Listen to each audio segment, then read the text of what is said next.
വിശന്നവനായിട്ട് അള്ളാഹുവിന്റെ റസൂല് തുടർച്ചയായ രാത്രികൾ ജീവിച്ചിരുന്നു. വകാന അക്തറു ഖുബ്സിഹിം ഖുബ്സു ശഈർ, അവർ അധികമായിട്ടും കഴിച്ചിരുന്നത്, അവർക്ക് എപ്പോഴെങ്കിലും ലഭിച്ചിരുന്നത് അത് ഗോതമ്പ് കൊണ്ടുള്ള റൊട്ടിയായിരുന്നെന്ന് ഇബ്നു അബ്ബാസ് റളിയല്ലാഹു അൻഹു ഉദ്ധരിക്കുന്ന ഹദീസിൽ കാണാം. ഇത് അള്ളാഹുവിന്റെ പ്രവാചകന്റെ ജീവിതമാണ്, ലോകത്തിന്റെ നേതാവിന്റെ ജീവിതമാണ്. നമുക്ക് എത്രയോ പഠിക്കാനുണ്ട്, എത്രയോ മനസ്സിലാക്കാനുണ്ട്, നമ്മുടെ ജീവിതത്തിലേക്ക് പകർത്താനും ഏറെയുണ്ട്. ആ ജീവിതത്തിൽ ഗുണപാഠങ്ങൾ. ആയിഷ റളിയല്ലാഹു അൻഹ ഉദ്ധരിക്കുന്ന ഹദീസിൽ കാണാം, വല്ലാഹി യബ്ന ഉഖ്തി, അസ്മാ റളിയല്ലാഹു അൻഹയുടെ മകന് കഥ പറഞ്ഞു കൊടുക്കുകയാണ് ജീവിതം.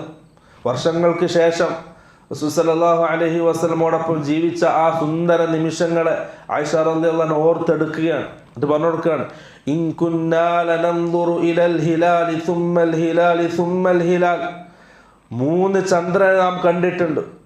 2 മാസം തുടർച്ചയായി 3 ചന്ദ്രനെ